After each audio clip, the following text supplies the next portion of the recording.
Hello ছোট্ট বন্ধুরা, কেমন আছো সবাই? আজকে সকালে ঘুম থেকে উঠে মুরগি রান্না করব। তো সেজন্য মুরগি আগে থেকেই ভিজিয়ে রেখেছিলাম। সেটা এখন ছাড়াচ্ছি।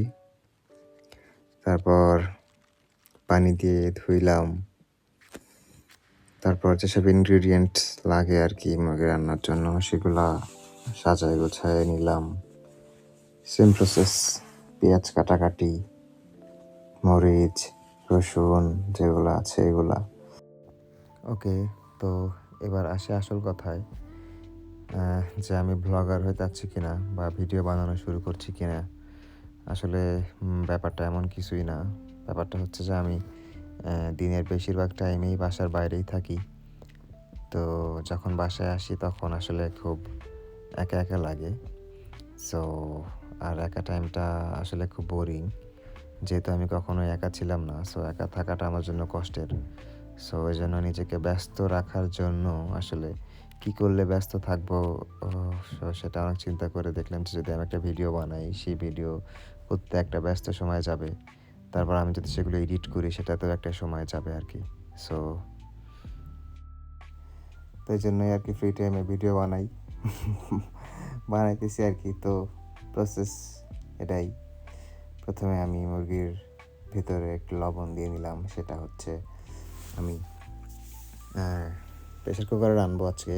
তো সেটা প্রেসার কুকারে তেল দিয়ে সে মাংসটুকু দিয়ে দিলাম। মাংসতে লবণ দেওয়া ছিল।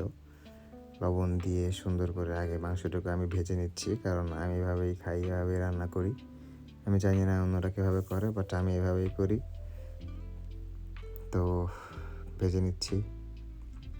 খুব সুন্দর একটা ভাজা ভাজা কালার আসলেই এটা উঠে ফেলতে হবে। সুন্দর করে ভাজতে হবে যাতে পুড়ে না যায়। তো সেদিকে অবশ্যই খেয়াল রাখতে হবে। তারপর ভাজা হয়ে গেলে মাংসটা আমি উঠিয়ে নিচ্ছি। মাংসটা ওঠানোর পরে এই তেলের ভিতরেই আমি গোলমরিচ, এলাচ, তেজপাতা, শুকনা মরিচ এগুলো আর কি দিয়ে দিব। কারণ এগুলা দিলে একটা অন্যরকম একটা স্মেল বের হয় সেজন্য। তো সেটাই দিয়ে দিচ্ছি। এটা প্রথমে একটু ২-১ মিনিট ভাজতে হবে, কারণ সুন্দর একটা স্মেল আসবে সেটা দিয়ে সুন্দরভাবে ভাজা হয়। তো ভেজে নেওয়ার পরে কাটাকাটি যে পেঁয়াজ মরিচগুলো ছিল সেগুলো দিয়ে দিচ্ছি। এটা অ্যাটলিস্ট ৫-৬ মিনিট ভাজতে হবে। তো এটা ভাজাভাজি হচ্ছে, ভাজতে হবে আর কি। সো ফ্রি টাইমেই আসলে ইউনো মানে খুব একা যখন লাগে তখন আসলে কিছু করার থাকে না।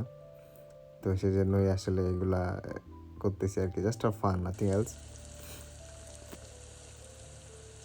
তো ভেজে নিচ্ছি, সুন্দর করে ভাজতে হবে।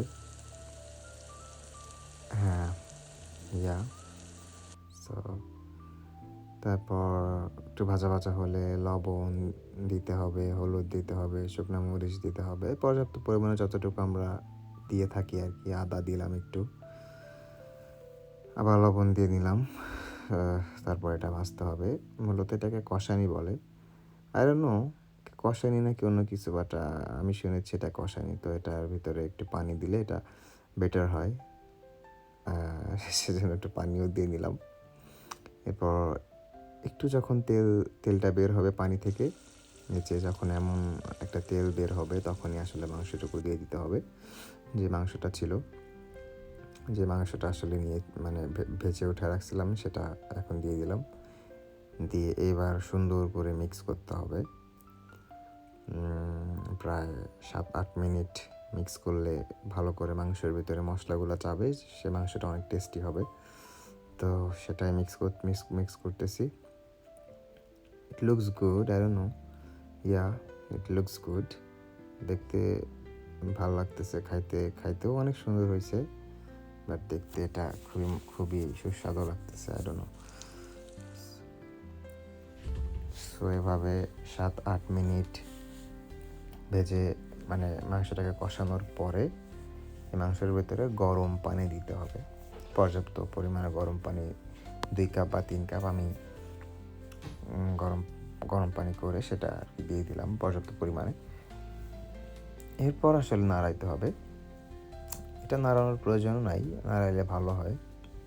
তারপর আসলে প্রেসার কুকারের ঢাকনাটা দিয়ে আমরা 15 মিনিটের মতো ওয়েট করব, তাহলে মাংসটা খুব সুন্দর হবে।